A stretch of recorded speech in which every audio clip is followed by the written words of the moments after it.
Welcome back, my friends. Today we have 8 paintings.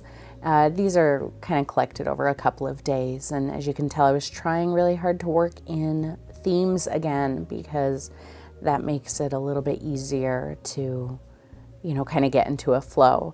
And again, I just want to remind everyone, I know it might be kind of frustrating for some of you that I'm not giving instruction. This is just a challenge that I've made for myself for this month. It's really quite impossible for me to give instruction on paintings like this because it's all just kind of stream of consciousness painting. And I promise that once I'm done with this challenge, I will bring you actual tutorials. Right now, what I want you to get out of this is that it's okay to sit down and just play. Just explore the materials that you have, whether it's watercolor or whatever. See how you can push those materials, what kind of effects you can get from them.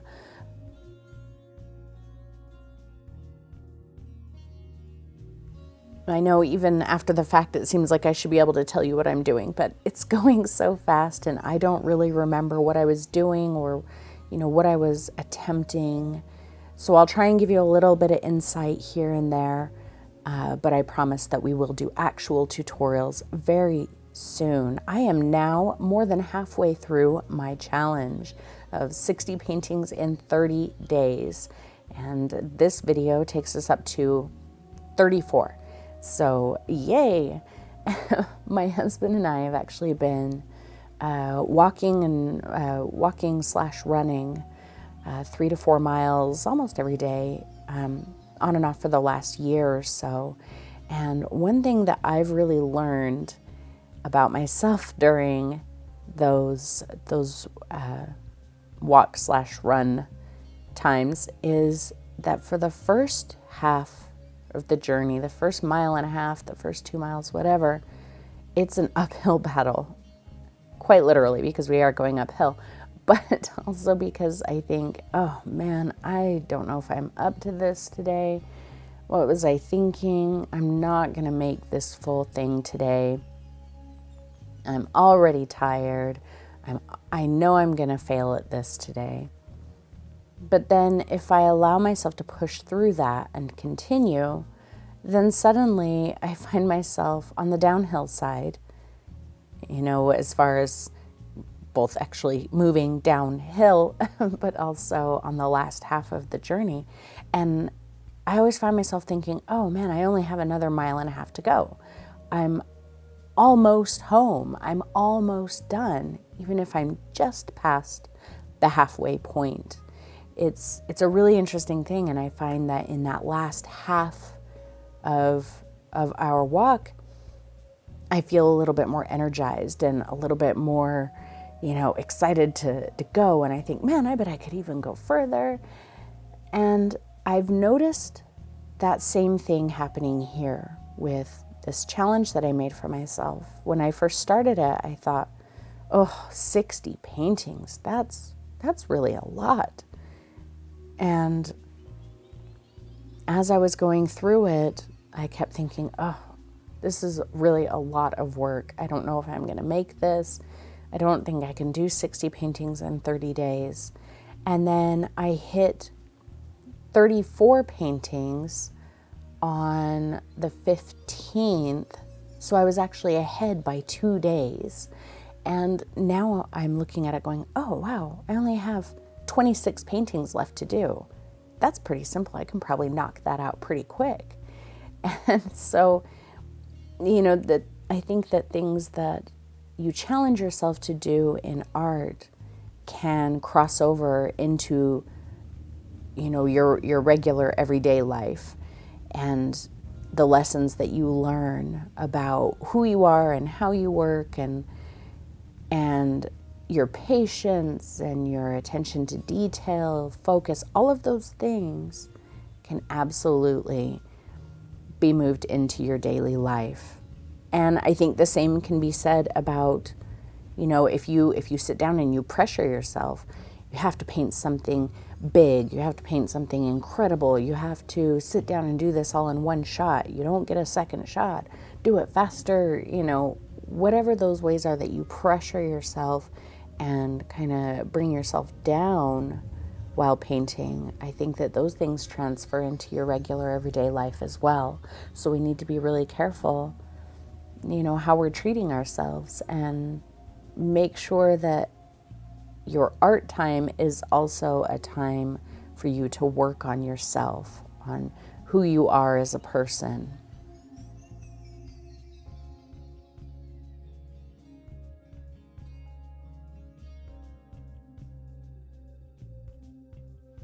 Also, this week I did have a lot of what I was calling in my last couple videos. I had a lot of primers. Remember I said that they're kind of the failed paintings that I look at as just kind of priming the creative pump, right? So that the creativity starts flowing. And I mentioned that in a couple of videos. And then I got this comment on YouTube by Lorna, who said that her father, who is an artist, he says that he thinks of the primer paintings or the discarded paintings kind of like vegetables that you put into a stock when you're making a soup. You have to, boil these vegetables in water to get all the flavor and the nutrients and everything, but then you throw those vegetables away after you've made the vegetable stock for the soup. And then the soup that you ultimately make is delicious and nutritious and it's awesome, and it's because of the vegetables that you threw away. And so it's kind of the same thing with these primer paintings. They're kind of the vegetables that create the stock. You do discard those vegetables, but they make the painting that you actually do better. And I really liked that analogy, and I think that that's so true. And again, I think if you can remember something like that, that will help you change your relationship with quote unquote failure. You have to have those paintings that are discarded or that are, failed or whatever, because that's where you learn the lessons and bring the valuable experience to your actual paintings. You can't get that experience without it. So thank you so much for sharing that, Lorna, and thank you to her father, Bill Jenkins, for, imparting such awesome wisdom. I love that, and I think that's how I will always think of these little discarded paintings from now on, is vegetables. So if you hear me say vegetables, that's probably what I'm referring to. And as you can tell, on this day, I was doing these little paintings with just a very, very simple house in them. I have always kind of had a thing for houses, little, more like the iconography of a house, not necessarily trying to say, here is a house. This is the exact dimensions and shape and all the little features. I just really love a very simple house shape with just very, very simple features. And so these three were a lot of fun for me. They all three felt like places that I'd love to explore and hang out in. Actually, that very first one that I did, that one almost ended up being a vegetable. There were a couple of times actually where I picked up the little paper pad to set it aside, to discard it, to say, ugh, I'm done with this one. But as I went to pick it up, I thought, if it's already bad, like I'm always telling you, if it's already bad, it can't get worse. Let's just keep going and see if I can learn something new, or if I can get an idea for the next painting. And I believe I picked it up to put it aside at least twice, and I want to say it was 3 times. And then ultimately, I really love the way it turned out, so I'm glad I didn't give up on it. And then these next 2 were really fun too. I liked the little space scene and this kind of sunny daylight version. The next paintings were inspired by the previous house, the nighttime house.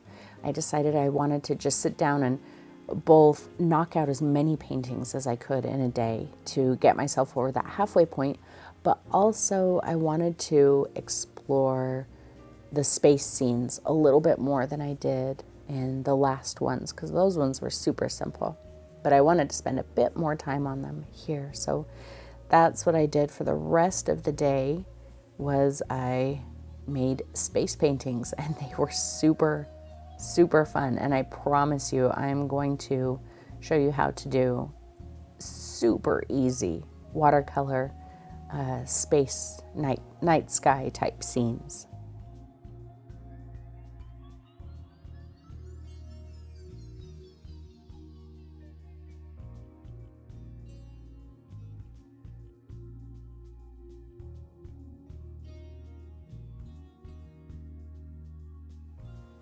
I think for the rest of this challenge, I am going to try to bust these out as quick as possible. There's been a few days where I've sat down and I've done 2 or 3 paintings because I spent quite a bit of time, you know, on details and kind of going back and forth with things. The day when I painted these houses was a day like that. In fact, I think I might have painted these houses over 2 days.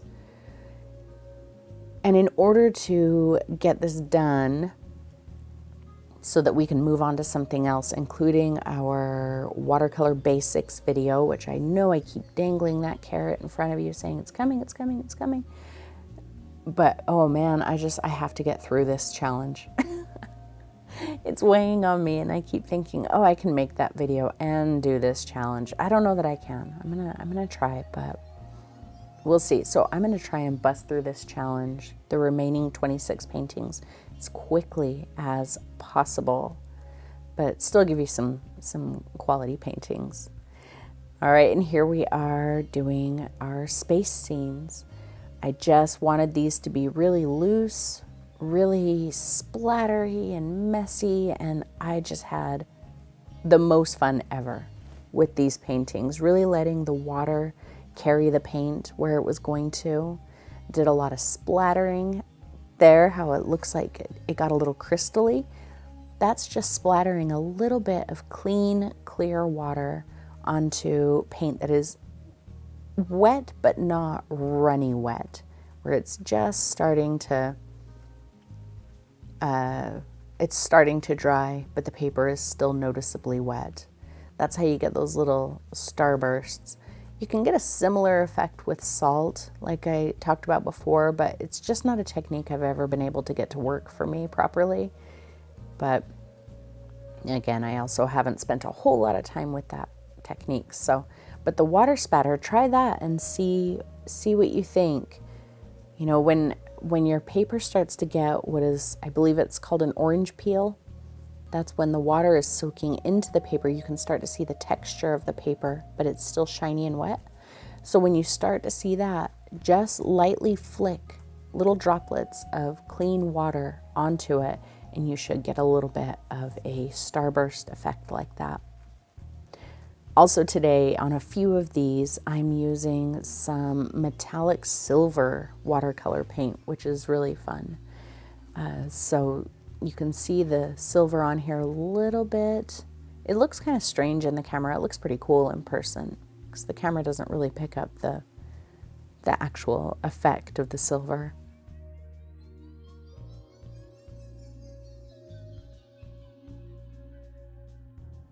If you're really wanting to try watercolor, you haven't tried it yet, and you don't want to wait for my video on basics, to get you started, let me just tell you the basic thing.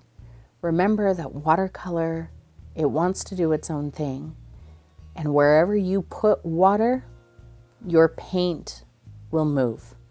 If you put paint on dry paper, it's not going to move. It's just going to give you a hard edge. But if you put it on wet paper, the paint will move. So here you can kind of tell the bottom edge of this painting is very crisp. That's where the paper was dry. Up at the top where it's softer and mistier, the paper was wet.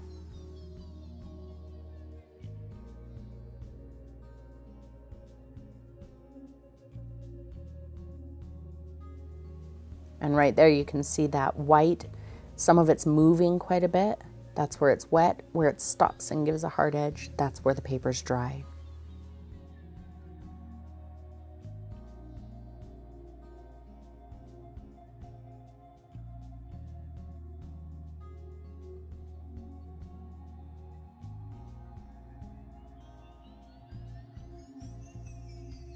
And you don't need a lot of fancy brushes. I'm just using my brushes out of my line, and I really tend to stick to just a couple these days. I've got my large 5/8 inch filbert that I like to use for washes. That's what I'm doing there.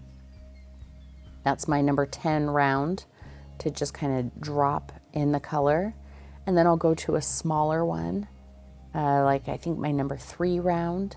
And occasionally I'll use the number 0 round and a long liner. But really, you know, it's just a couple of brushes that I'm comfortable with. That's it. You don't have to go buying a bunch of new brushes and new fancy brushes, a whole bunch of strange shapes and sizes and everything. Just use what you have. Watercolor, like I said, it relies less on the brush and more on the water. So I just use a brush that holds as much paint or water as I need at that moment. If I'm working on a small area, I probably don't want to plop down a huge amount of water and paint, so I'm going to use a smaller brush.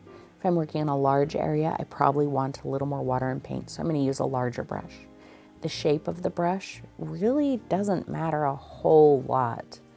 Occasionally you'll see me grab my number 8 bright, but that's just because it was right there and I just grabbed it. It's not because I really necessarily need that size or shape. So sit down with some paint and your brushes and just experiment with each brush and see, what does it do? Is that useful for me?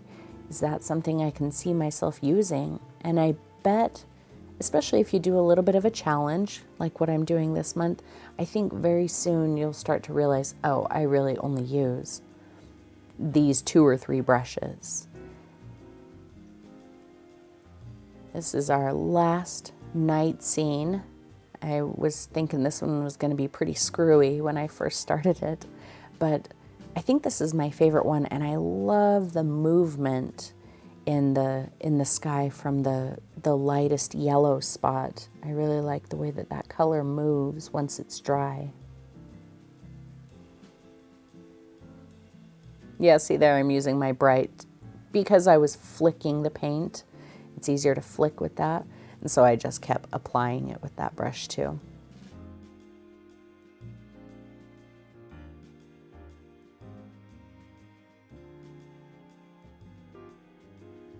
Oh, this is not the last one. I lied to you. Sorry. You'd think that I'd know what was coming up in my own video. I have one more. I wanted a nice, dark night scene. Not so much like a space nebula, but maybe what you might see looking up at the sky from your house. So I just used a bunch of different grays and blacks and just really enjoyed the different textures and temperatures of each of these colors. I think I used lamp black, which is that dark black on the left, Payne's gray, which is the bluish color on the right, and then the more granulating gray one at the bottom is called lunar black, and it is such a cool color, and I'm really excited to show you lunar black once we start doing our tutorials.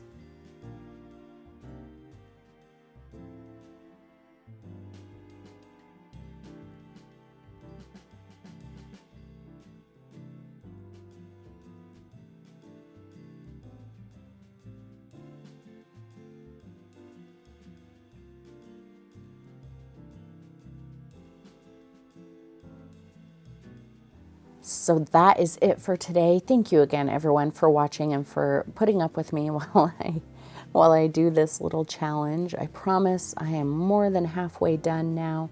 I'm going to close up the last half of this challenge pretty quickly so that we can get on to like actual learning and tutorials and doing together. So I'm actually going to go get busy with a few more paintings, and I hope to see you all again very, very soon.